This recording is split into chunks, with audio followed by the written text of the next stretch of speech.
कोमल बेटा, ये खिड़की बंद करा और पढ़े बैठा। कौनो सामान टूट जाई। हम खाना बना के ले आता नी। ना माँ, हमरा के अभी खेले के बा। यहाँ न तो बाहर खेल लेता नी। हम कहनी ना खेले के। चला पढ़े बैठा। ना, हमरा के खेले के बा तो खेले के बा। बहुत जिद्दी हो गई बाड़ू तू कोमल। ठीक बजा, बाकी एक शर्त पर। पहला कि तू घर से दूर ना जाइबू, और दोसर कि कौनो भी अनजान आदमी और गाड़ी गली में आई तो तू तुरंत घर के अंदर आ जाइबू। बोला, प्रॉमिस करेलू?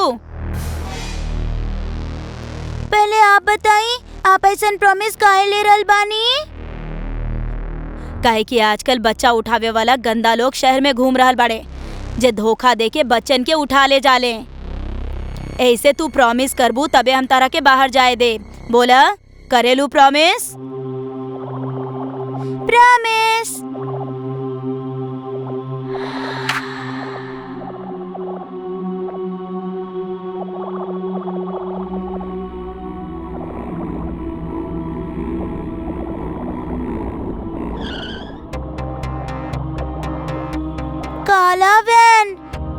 काला वैन तो हमनी के गली में केहू के भी नहीं खे। मतलब ही कोनो अनजान आदमी के गाड़ी बा। माँ कहले रही, अगर कोनो अनजान आदमी या गाड़ी गली में आवे तो घर वापस आ जाइया। बाकी अगर हम अभी घर चल गई नी तो खेलब कैसे? माँ जरूर हमरा जानबूझ के बच्चा उठावे वाला स्टोरी सुनैले होगी है, जिकरा से डर के हम अंदर चल जाई। छोड़ा इनका के होई क्यों?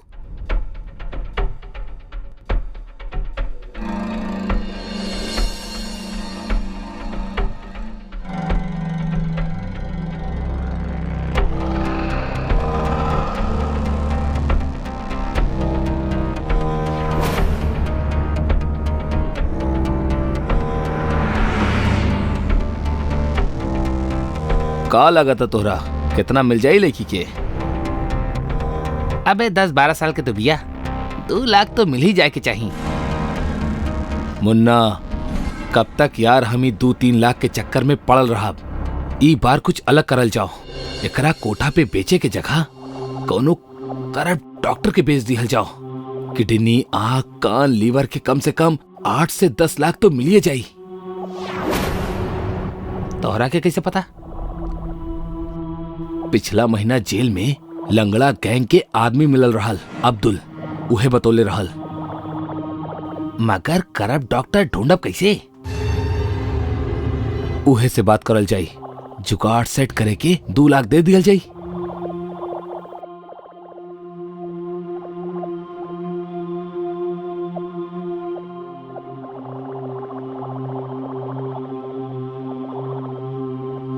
कोमल, आ गेल बाड़ू तो हाथ मुंह धोला। खाना तैयार बा। ई लड़की भी ना पढ़ाई लिखाई पर तनिक भी ध्यान नहीं खेकर, हर दम खेल खेल और खेल।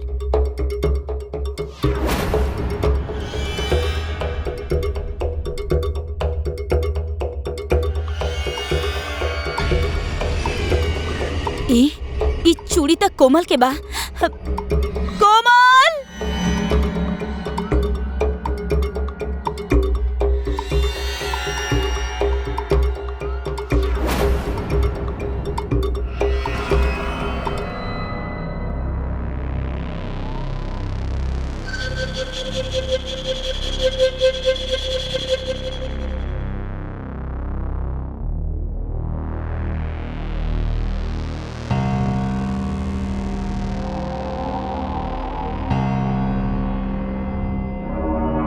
गाड़ी रोका, पेट हल्का करे के बा।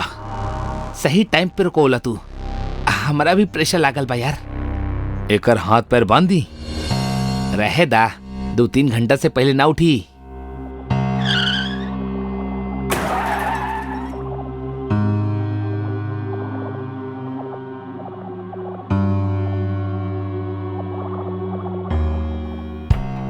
अबे वो भाग रहल बाड़ी, पकड़ा ओकरा।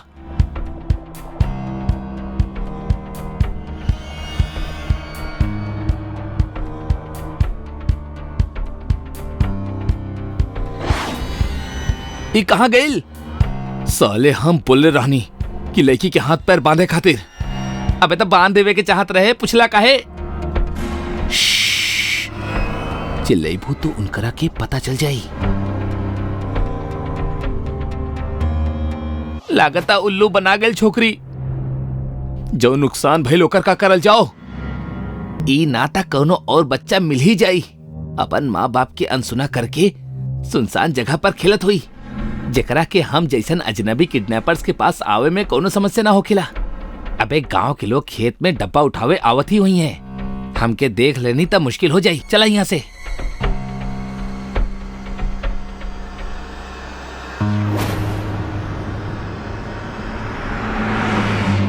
तू ठीक बाड़ू? हम ठीक बानी, बाकी तू के बड़ा? हमार नाम सोनू हा, तोहार कोमल है ना? तोरा कैसे पता? काहे कि तोहार और हमार बीच एगो अंतर हा। कैसन अंतर? इहे कि तू किडनैपर से जिंदा बच गेलू, लेकिन हम ना बच पैनी। मतलब? जे लोग हमरा के किडनैप कैले रहले, वो लोग हमरा के बेहोशी के दवा कुछ ज्यादा ही सुंघा देले रहले, जिससे हमार मौत हो गई। पागल बड़ा का?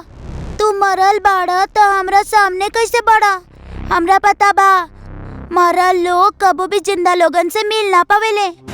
जिनकरा मुक्ति ना मिलेला वो मरल लोग सामने आ जाले। अच्छा, तोरा कहाँ से किडनैप कैले रहल? एगो सुनसान सड़क से रात के वक्त रहल। माई हमरा के घर से दूर साइकिल चलावे से मना कैले रहली, मगर हम ना मननी। हम साइकिल चलावत चलावत दूर चल गई नी।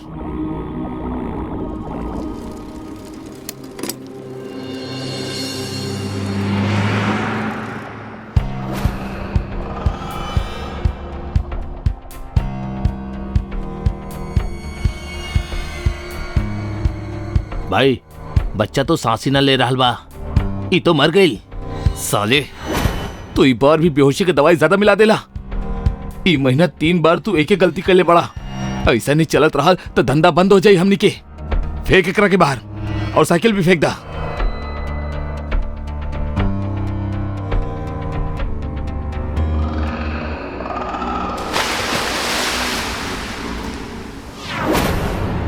यही जगह पे दबल बानी हम, और वहाँ हमार साइकिल हा।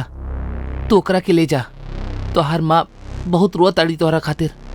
तारा कैसे पता? पतौले रहनी ना, मरल लोगन के जिंदा लोगन के कुछ बात अपने आप ही पता चल जाला। जा अब।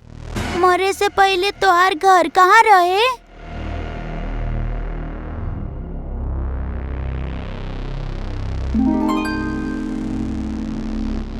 कहाँ चल गए रहलू हमार बेटी? माँ। कोमल, तारा कहाँ कहाँ ना ढूंढनी हम। सॉरी माँ, अब से हम आपके हर बात के मानब और आपके हर सीख के मानब। ठीक बा बेटा, ठीक बा। बाकी तू चल कहाँ गए रहलू? हमरा किडनैप कर ले रहले हैं, बाकी सोनू हमरा के बचा लेलस। सोनू के बा बेटा? आपके? आंटी, हमरा के पता बा कि सोनू कहवा बा।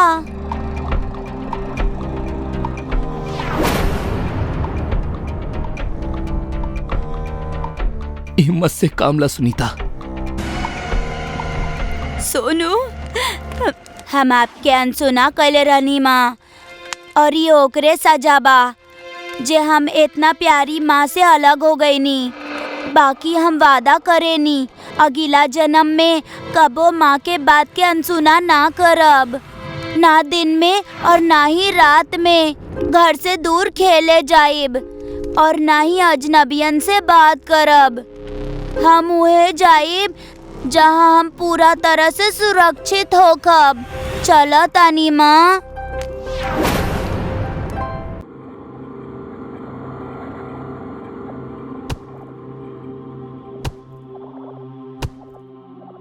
आज लकड़ी इतना सा ही मिलल, काल थोड़ा में ही गुजारा करे के होगी। आज तब बहुत ही सन्नाटा बा जंगल में। हे भभूति वाला बाबा, रक्षा करी। घर जाके सीधा नहा के आपके प्रसाद चढ़ाई, फिर कुछ करब। जय हनुमान ज्ञान गुण सागर, जय कपीश तिहुलोक उजागर।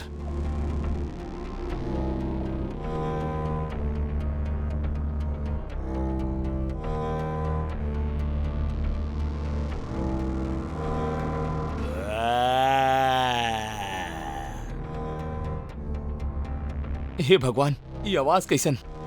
ये तो बहुत ही डरावनी आवाज बा। जल्दी से निकला यहाँ से रघु। तू तू तू तू के बाड़ा? के बाड़ा तू? भूत बानी हम। भूत? भूत भाई, हम कुछ न केले बानी। जंगल से लकड़ी कटले बानी बस। तू चाह त सारा लकड़ी रख ला, पर हमरा के जायदा। हमरा पता बा तू कुछ ना कैले बाड़ा, पर का करी? ये पापी पेट के सवाल बा। हमरा के हमार भूख मिटावे के खातिर तोहरा के खाए के ही पड़ी।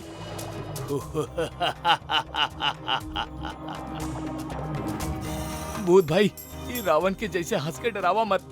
हमरा के यहाँ से जाए दी प्लीज। घर पे हमार बीवी हमार इंतजार कर रहल बाड़ी। अबे पागल बड़ा का तू?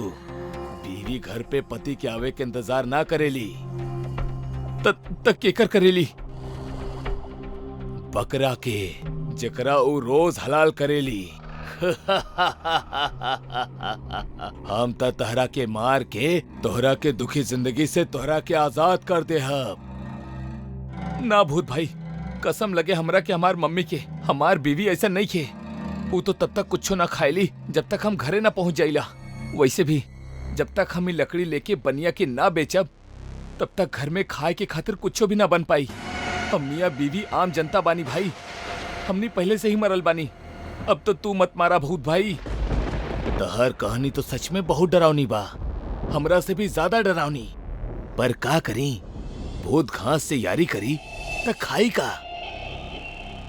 अरे तब बोली ना भूत भाई, आपके घास खाए के बा, हम अबही काट के लावतानी। महीना भर चली। अबे ओ ढक्कन इंसान, थोड़ा बहुत भी पढ़ाई ना कले बाड़ा। ये को कहावत रहल, पर कहावत तो घोड़ा वाला रहल ना। घोड़ा घास से यारी करी तो खाई का? अबे पगला, यहाँ घोड़ा हम बानी, पर आप तो भूत बानी।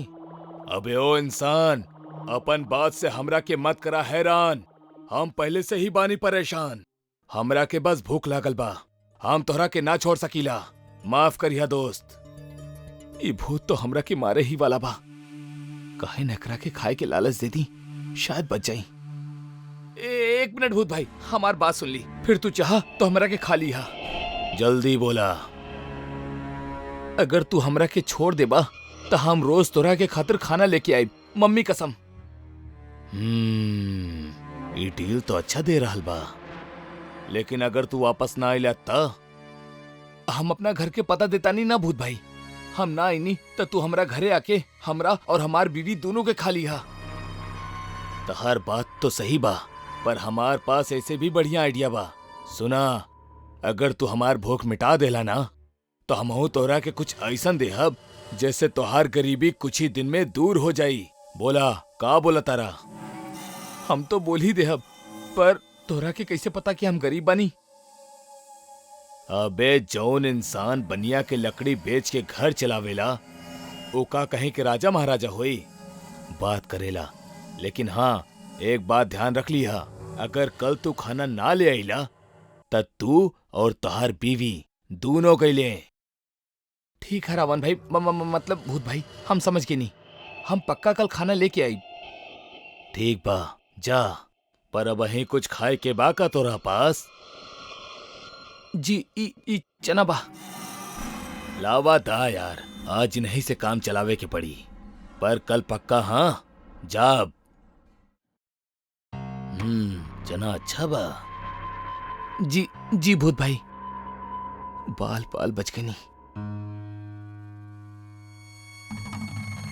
फिर का भइल? अरे फिर का होके के रहे, बच गई नहीं ना तो भूत हमार काम तमाम ही कर दे। अरे वो सब तो ठीक बा, लेकिन अहिजा हमनी के खाए के लाले पड़ल बा, ओकरा कैसे खिलाइब? तू चिंता मत करा, हम कुछ सोच के रख ले बानी।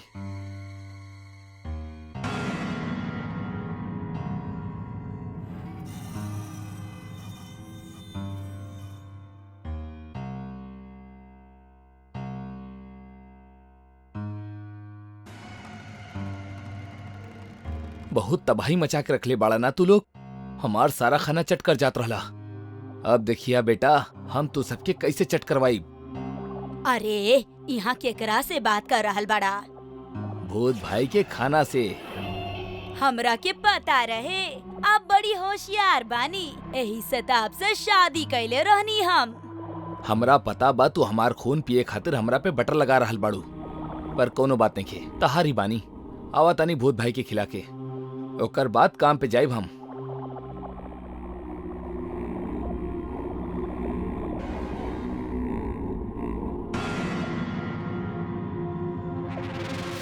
भूत भैया इली ले आई नहीं आपके खातिर खाना।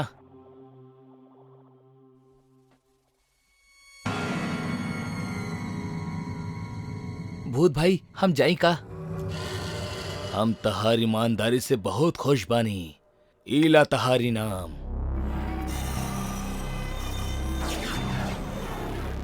सोना की सिक्का, इससे तो सचमुच हमार गरीबी दूर हो जाई। धन्यवाद भूत भाई, हम कल खाना लेके फिर से आई। हाँ, हम कल फिर आई। हुर्रे, हम कल फिर से आई।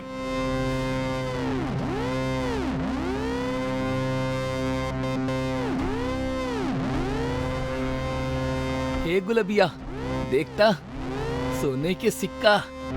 अब अपन गरीबी हमेशा हमेशा के खातिर दूर हो जाई, हमनी अमीर हो जाई।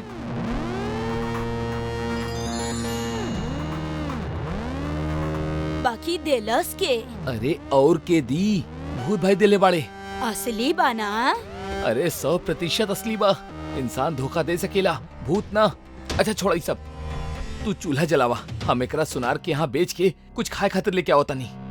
अच्छा सुनी, बाजार से गुलाब जल भी खरीद के ले आई है और हमेशा अपने पास रखी है, ताकि कौनो भी बुरी बला तहार आस पास ना फटके।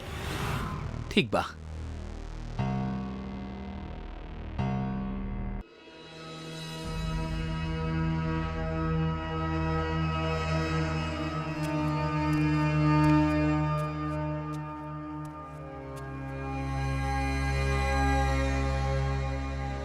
का हो रहल बा? सब लोग काम छोड़ के फोन लेके का कर रहल बड़ा? विकास सर, पृथ्वी सर अभी तक ऑफिस ना आइले। का? लेकिन पृथ्वी सर तो हमेशा 10 बजला से पहले ही ऑफिस पहुंच जाले, और आज इतना इम्पोर्टेंट मीटिंग भी है। आई नो, बट वो अभी तक ना आइले। उनका फोन भी बंद बा। घर पे फोन कैली तू? सब उनका के ही ट्राई करत आड़े सर, बाकी घर के फोन भी बंद बा। कोनो बात ना, हम उनकर पर्सनल नंबर पे फोन कर रहल बानी। सर के तो पर्सनल नंबर भी बंद बा। विकास सर, कहीं ऐसा तो नहीं खे कि पृथ्वी सर कंपनी बेच देले बाड़े और यही से वो अपन सारा फोन बंद कर देले? पिछला महीना वो कंपनी बेचे के बाद भी करत रहले। ना माया, अगर पृथ्वी सर कंपनी बेच भी देती तो एक बार हमनी से बात जरूर ही करती।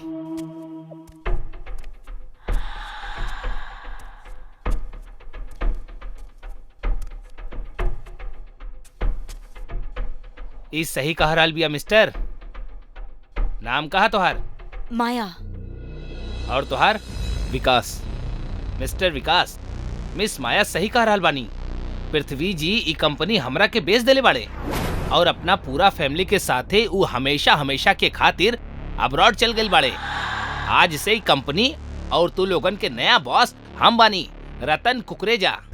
लेकिन वेकिन के छोड़ा और खुशखबरी सुना। नेक्स्ट मंथ से आप सबके आपके करंट सैलरी से 20% ज्यादा मिली। यही से पूरा मन लगा के काम करिया। मिस्टर रतन, अगर पृथ्वी सर कंपनी आपके बेच दिले बड़े ता एमे हमने से छुपाए वाला कोनो बात ना रहे, लेकिन उता हमनी के बतौले बिना ही अब्रॉड चल गेले। ई लॉजिक हमरा के कुछ समझ में ना आ रहल बा। ई अमीरन के चोचला हा, काम खत्म और रिश्ता खत्म। मगर छोड़ा यार, ये फाइल चेक कर ला। कौनो डाउट होके तो हमरा से डिस्कस कर लिया।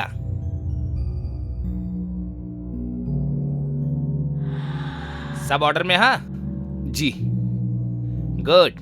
तो दोस्त लोग, एक कंपनी के न्यू बॉस बने और आप लोगन के सैलरी बढ़ावे के खुशी में हमार ओर से आज रात 9 बजे फ्रेंड्स कॉलोनी के बंगलो नंबर 13 में ग्रीन हाउस में एगो बिग पार्टी ऑर्गेनाइज कल गई बा। अगर वो पार्टी में कोनो ना आइल तो ओकर इंक्रीमेंट रोक लिहल जाई। का कहो तारा? ओके सर। सर बाकी आप 13 नंबर बंगलो काहे लेनी? बहुत ही अनलकी नंबर बाई। ए नंबर पर हमेशा नेगेटिव एनर्जी मंडरात रहेला। जेकर जेब में पैसा होखेला ओकरा पास कोनो नेगेटिव एनर्जी ना भटकेला। जैसे अमीरन के चोचला चुपचाप पैसा कमा के निकल जा भाना, वैसे ही ई अंधविश्वास गरीबन के चोचला है। तू गरीब मत बना, अमीरन के तरह सोचा। लेकिन तू ट्रेजेडी किंग के जैसन काहे सोच रहा बड़ा भाई? कुछ ना सर, एक सेकंड सर। भाई के फोन। हाँ श्योर। हेलो भैया। अच्छा सुना, आज हमारे एमएलए के घर पे मीटिंग है। त दोपहर में हम पीहू के स्कूल से घर ना छोड़ पाए। तका तू? नो प्रॉब्लम भैया, हम छोड़ दे। भैया हमरा आपसे एगो बात करे के रहे। हाँ बोला। भैया हमनी के बॉस पृथ्वी सर आज ऑफिस ना आइल बाड़े। उनकर सारा नंबर भी बंद बा और ऐसन आज तक कब्बो भी ना भइल बा। ऊपर से उनकर जगह कौनो रतन कुकरेजा ऑफिस आइल बा, जौन कह रहल बा कि आज से ई कंपनी ओकर बा। उ जौन फाइल हमरा के दिखौले बा ओकर हिसाब से पृथ्वी सर कंपनी ओकरा के बेच देले बड़े और वो अपना पूरा फैमिली के साथ ही अब्रॉड शिफ्ट हो गए बड़े। भैया हमरा के कुछ गड़बड़ लग रहा बा। जब पेपर सब ठीक बा तब तू कहे इतना परेशान हो रहा बड़ा। एनीवेज तू हमरा ई नया ओनर्स के डिटेल्स और फोटो भेज दा, हम देखा तानी का कर सकेनी। जी भैया।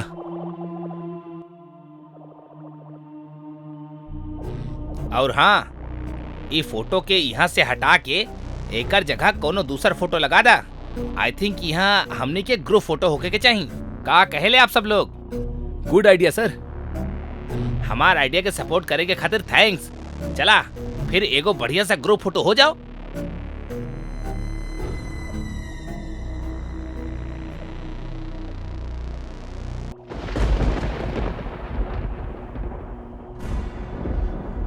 एक्सक्यूज मी भैया, तनी सुनी तो। आप लोग घबराई मत, अब वहीं लाइट आ जाई। बहादुर देखा लाइट के का हो गइल बा।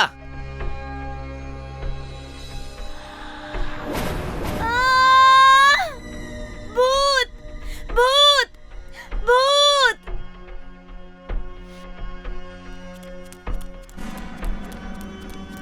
माया का भइल? आँख खुला माया, का भइल? सर भूत बा। भूत? माया यहाँ कोनो भूत उतना हा हो सकेला। तू अंधेरा में केहू के देख ले होगबू। एनीवेज तू लोग एंजॉय करा, हम आवतानी। का नौटंकी है यार, नल में पानी ना है।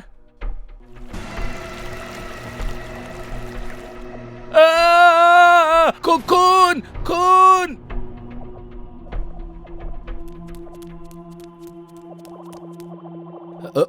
का भेल सर? नल से खून निकल रहा बा। सर नल तो बंद है। बंद है लेकिन अब वहीं तक ओकरा से खून निकलत रहे। एमे से तब पानी निकल रहा बा सर। सर लागत आप भी माया के तरह भूत के देख ले बाड़े, यही से आपके भी गलत फहमी हो गई बा। हो सकेला। अब चली सर। तू लोग जा, हम आओ तानी।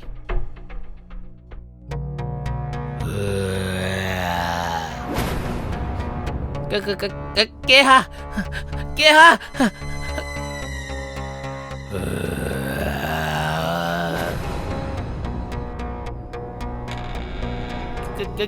के बाड़ा तू यहाँ का कर रहल बड़ा? के बाड़ा तू?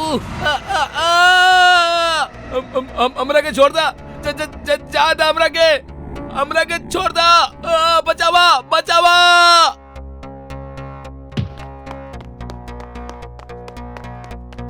का भइल सर? भूत भूत बाथरूम के अंदर भूत। लेकिन सर जब हमने सब गल रहनी तब तो वहाँ केहू भी न रहे। काहे माया? हाँ वो टॉयलेट में रहे, हम अपना आँखी से देखले बानी ओकरा के। उता हमार गर्दन के भी पकड़ ले रहे, हमार यकीन करा। कोनो बात ना, हम आपके खातिर पानी लेके आओ तानी।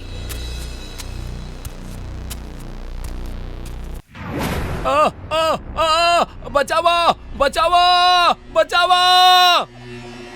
रतन सर विकास सर के बचाई। विकास घबराइया मत, हमने कुछ करा तानी। बचावा हमरा, बचावा। भूत भूत भूत? छत पे भूत बा, ऊ देखी।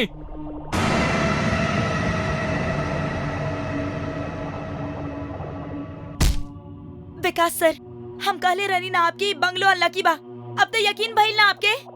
13 नंबर तो हमेशा से ऐसे नहीं रहल बा। हम बहुते फिल्म में देखले बानी सर, बाकी केहू सुनत ही नहीं के। अब भुगती सब। हाँ सही कह रहल बाड़ू तू माया, यहाँ कुछो ठीक ना बा। यहाँ भूत बा रतन सर, ई भूत बंगलो हा। हमार भी समझ में ना आ रहल बा कुछो, जबकि हम ई बंगलो 2 दिन पहले ही खरीद ले बानी। ओहो सर, भूत के का मालूम बंगलो कब खरीद ले बाड़े। ओकरा तो रहे से मतलब बना।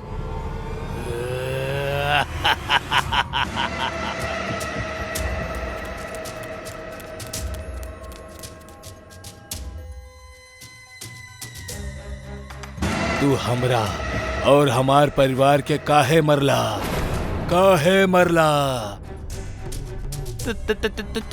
तू के बड़ा काहे कि हम भूतन के मरले बानी।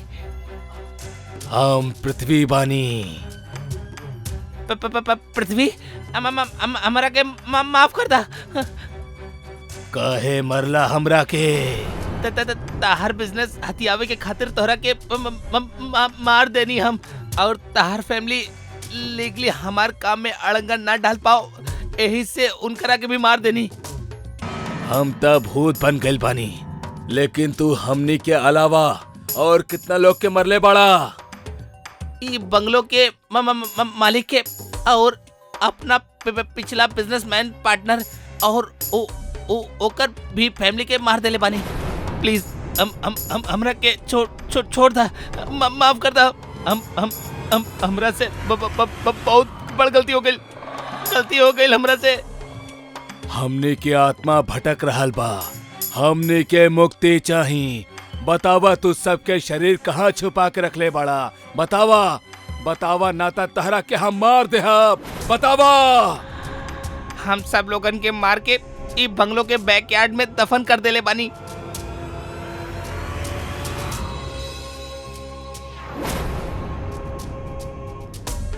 पांडे जा पीछे कोर्टयार्ड खुदवावा।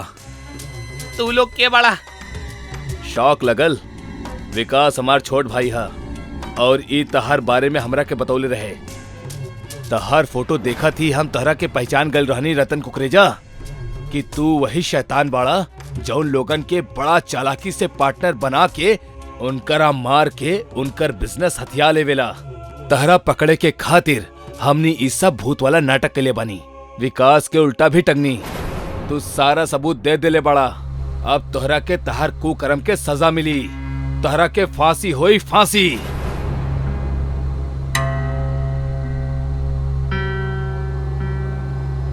भगवान पृथ्वी सर और उनकर परिवार की आत्मा की शांति दे।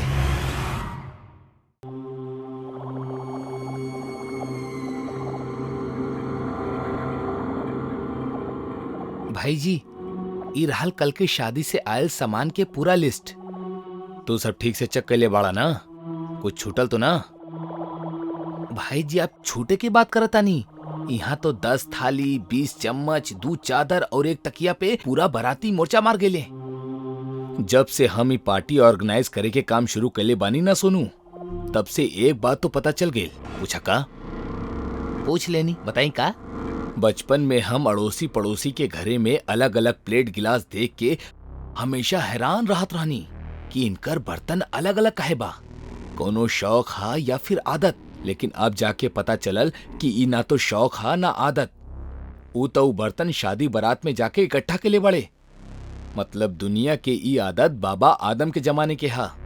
सही बोलनी भाई जी, तीर एकदम निशाना पे हा।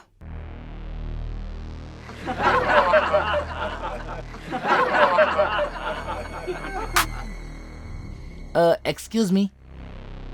जी कहीं। हमार नाम वीर हा। हम आईटी कंपनी सुपर जेट के मैनेजर बानी।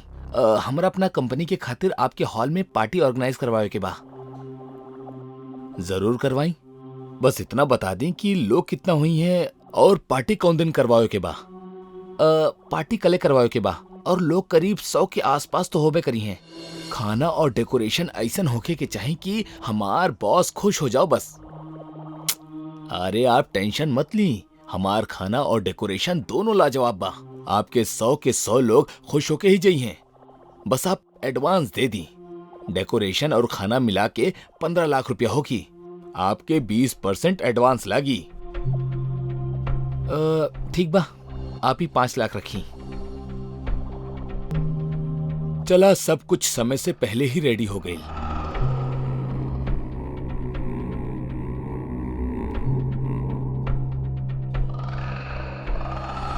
इका कोल्ड ड्रिंक ठंडा काहे ना बा? सोनू, सोनू,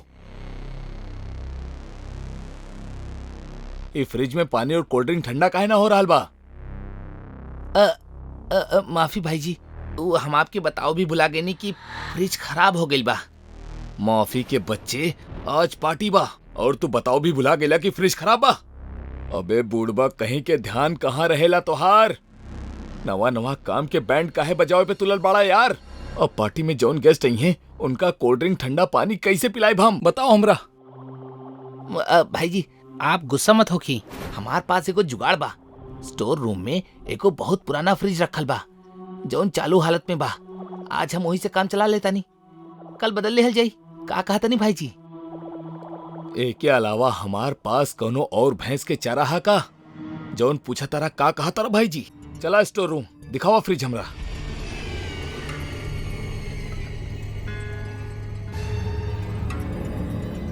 इहा भाई जी, शहनशाह जुगाड़ू फ्रिज। पक्का चालू बा ना? झूठ बोलब तो कौवा काटे भाई जी। ठीक है, तू जा किचन देखा, हम एकरा सेट करता नहीं। जी भाई जी। भगवान के लाख लाख शुक्र हा जौन समय पे जुगाड़ हो गई, ना तो नया फ्रिज खरीदे के पड़त।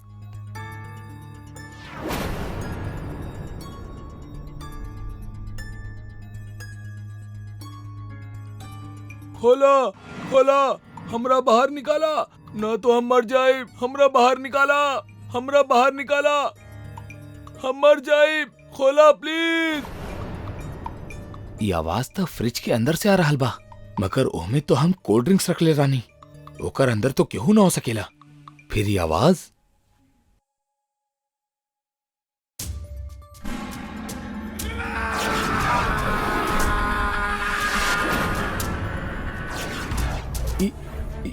ये हम कहाँ आगे नहीं, ये कौन सा जगह बा?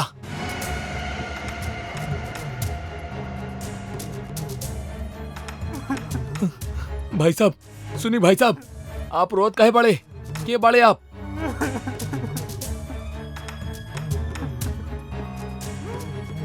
भाई साहब कुछ बोली ना। ऐसे ऐसे मत देखी भाई साहब, हमरा के डर लग रहा बा। आपके नाम कहा? जल्दी से भाई जी के बता दी कि पानी के टैंकर बिना पैसा लिए ना आई। भुला गई नहीं तो फिर से भाई जी के डांट खाए के पड़ी हमरा के। भाई जी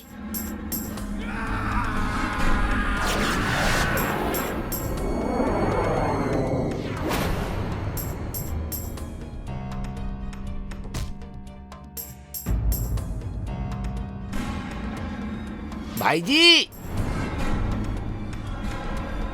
भाई जी काबिल भाई जी, भाई जी का भेल रहे हमरा के? पता ना भाई जी, आप बस यहाँ बेहोश पड़ल रहले। ऐसे ऐसे मत देखा भाई साहब, हमरा के बहुत डर लग रहा बा। आपके नाम कहा? विक्की, विक्की नाम बा हमार। ई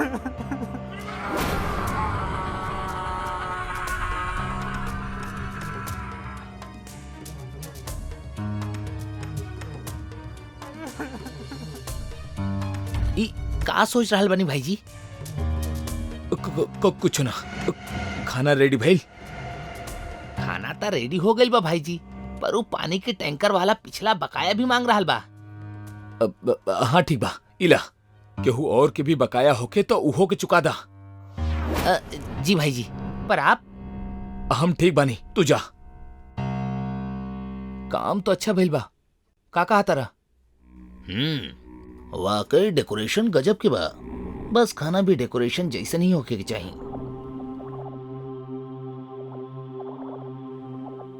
चिंता मत करी सर, यहाँ सब कुछ गजब के ही होखेला। एक गजब के आइटम और बा हमरा पास, आई दिखाओ तनी, तबीयत खुश हो जाई। चला देखा तनी।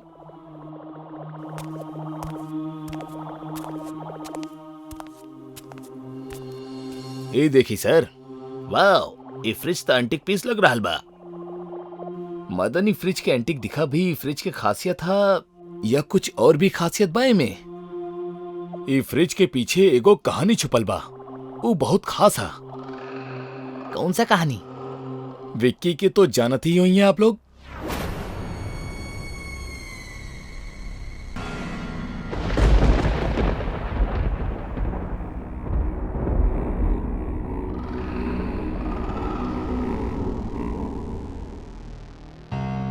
तू लोगन के खातिर एक बहुत बड़ खुशखबरी बा। हम बहुत जल्द कंपनी के मैनेजर बनने वाला बानी, और मैनेजर बनत ही तुम्हारी भाई TMW कार से ऑफ जॉब शुरू कर दी।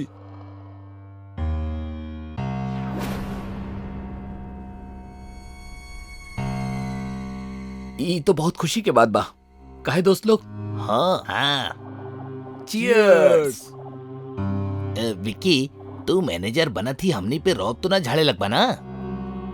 रब तो ना, पर हाँ तू लोग टाइम पे प्रोजेक्ट पूरा ना करबा तो थोड़ा डांटब तो जरूर। हमनी के डट बा तू, अपन तरक्की से हमनी के जलाइबा तू। इला साला, नौकरी तोरा के दिलैनी हम ही कंपनी में, और तू हमरा से आगे निकल बा। इला साले, जब तू इस दुनिया में रहबा तबे तो मैनेजर बन के डटबा ना हमरा के। ई हमार तरफ से तोहार प्रमोशन के तोहफा। मौत।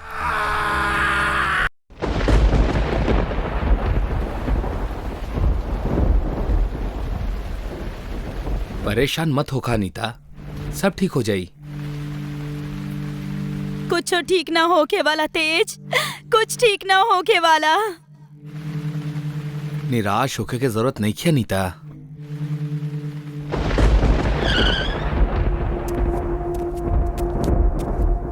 निराश ना हुई तो और का करी तेज? का कुछ ना कहनी हमनी, पूजा पाठ कहनी, दान देनी, गरीबन के मदद कहनी, बड़ से बड़ डॉक्टरन के भी दिखैनी, लेकिन मिलल का ई कि हमनी माँ बाप बने के लायक तब बानी, बाकी काहे ना बन पा रहल बानी ई ना जाने नी। लागेला पिछला जन्म में हमारा हाथ से कोनो पाप भइल होगी, जेकर वजह से हम ही जन्म में माँ ना बन पा रहल बानी। आप हमरा के जहर ही दे दी, हम अब जिए ना चाहतानी, ना जिए चाहतानी हम। अनीता, ई का बचपना हा, धीरज रखा, सब ठीक हो जाई। कैसे धीरज रखी तेज, कैसे बतावा ना, कैसे रखी हम धीरज? हम अब कोनो बच्चा के देखे नी ना तेज, तो खुश होके के बजाय रोअल आवेला हमरा के। बे औलाद होके के दुख इतना सतावेला कि मर जाए के मन करेला। अनीता, संभाल अपने आप के। ई का उलूल जुलूल बात कर रहल बाड़ू? रो बंद करा, शांत हो जा। आप हमरा के तो शांत करवा दे हम, लेकिन हम जानतानी कि आप भी अंदर से दुखी बानी, अंदर ही अंदर घुट रहल बानी। बाकी अगर आप हमरा के मार ना सकेनी तो आप दोसर शादी कर ली। शायद ओकर किस्मत हमरा से अच्छा होई। ऐसे में कम से कम आप तो बाप होके के सुख उठा ले। आप ना अनीता ना, ऐसा ना हो सकेला। हमार रिश्ता शादी के बंधन से बढ़कर हा, प्यार के बंधन हा। चाहे कुछ हो जाए पर हम केहू और से शादी ना करब।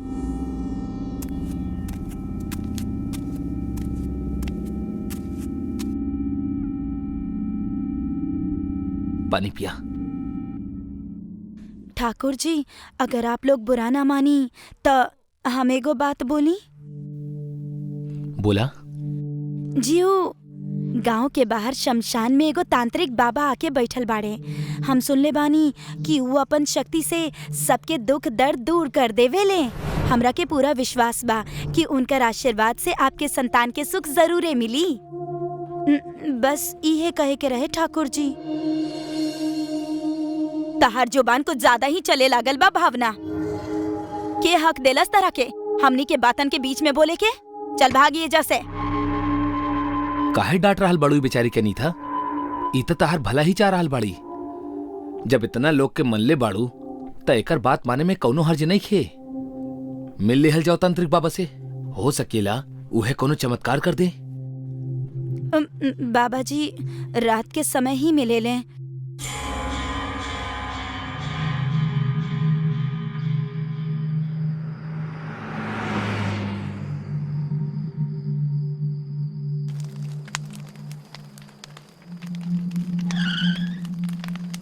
ओम हे हाउं श्री हाउं हुं क्लीं लिं भट भट स्वाहा।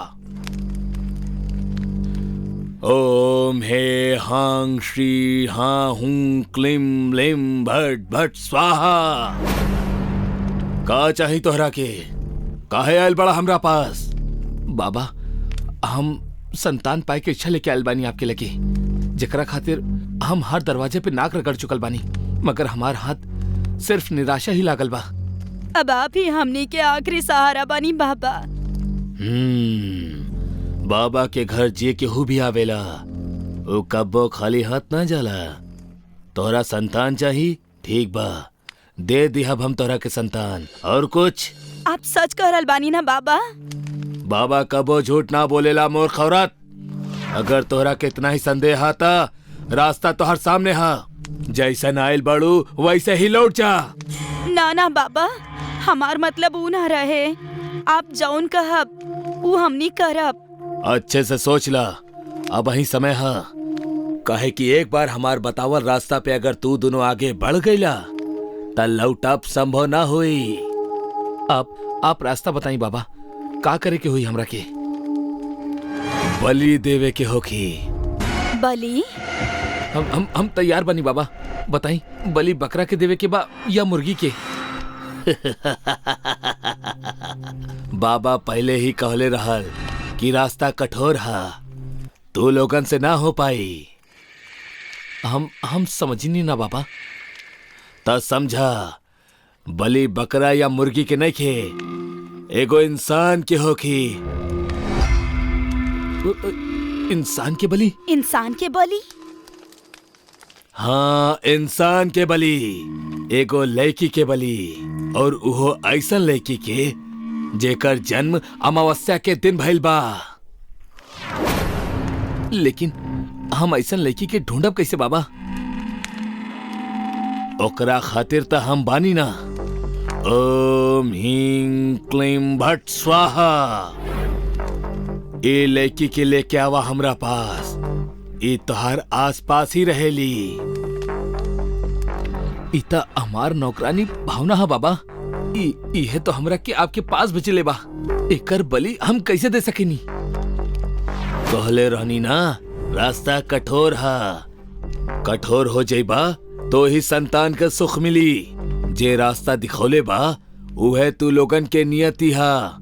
आगे बढ़ा, जीवन मरण तोहरा हाथ में नहीं खे। जेकर जितना जिंदगी हा वो उतना ही जी। बाबा सही करल बाड़े तेज। जेकर जितना जीवन बा ऊ उतना ही जी।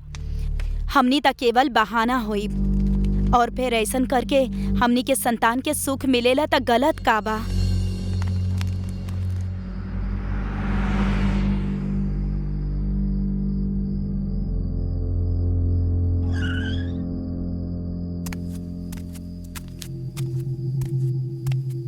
आ गए नहीं आप लोग? का कहले बाबा जी ठाकुर जी? वो कहले बड़े कि हमनी दोनों माँ बाप बन सकीनी। तोहार बहुत बहुत धन्यवाद भावना।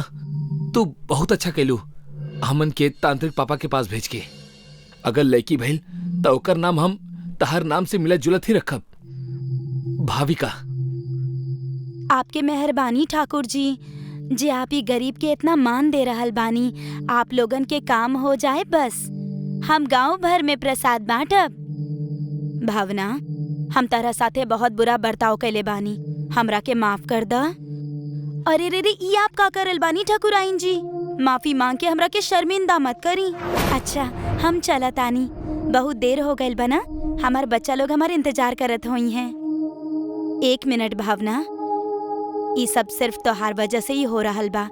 ए खुशी में हम ई लड्डू अपन हाथन से तरह खिलावे चाहतानी। मुँह खोला, मुँह खोला। अब ठकुराइन जी, हमरा के दी ना, हम खुदे खा ले। हम कहनी ना, मुँह खोला।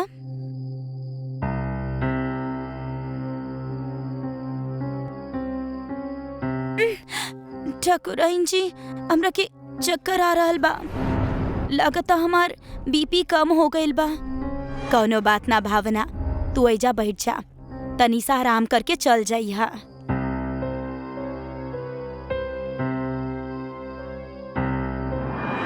ओम है हूं श्री हा हूं क्लीम लिम भट भट स्वाहा। ई का कर रहल बानी बाबा जी आप? ठाकुर जी, ठाकुराइन जी, ई आप लोग का कर रहल बानी? कहीं आप लोग कौनो तांत्रिक टोटका खातिर हमरा मारे त ना जा रहल बानी ना?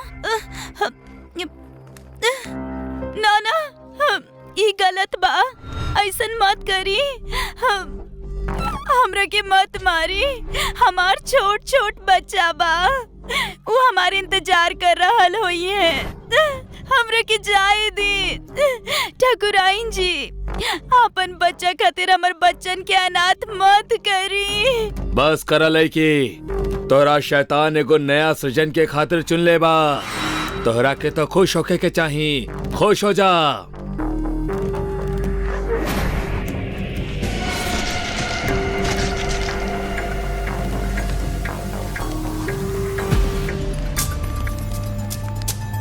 ना ना, ई ना हो सकेला। का भइल बाबा? हाँ, अनर्थ हो गइल, अनर्थ हो गइल।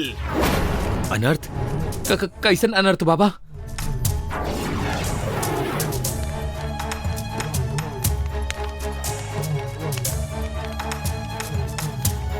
ई का हो रहल बा बाबा? मूर्ख आदमी, सब कुछ देख के भी तोहरा के समझ में ना आ रहल बा कि हमार तांत्रिक विद्या उल्टी पड़ गइल बा। तू सब लोग का सोच ले रहला? हमार बलि दे के हमार बच्चन के अनाथ करके तू लोग संतान के सुख पाले बा?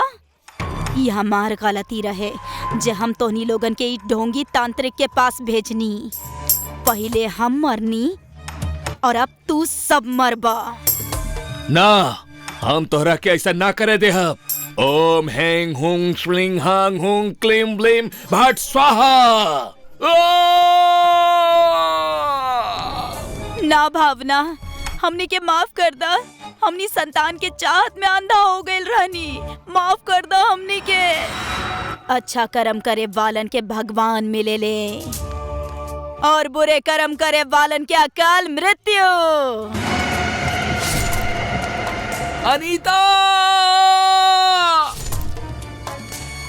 बुरा करबा तब परिणाम भी बुरा ही होई।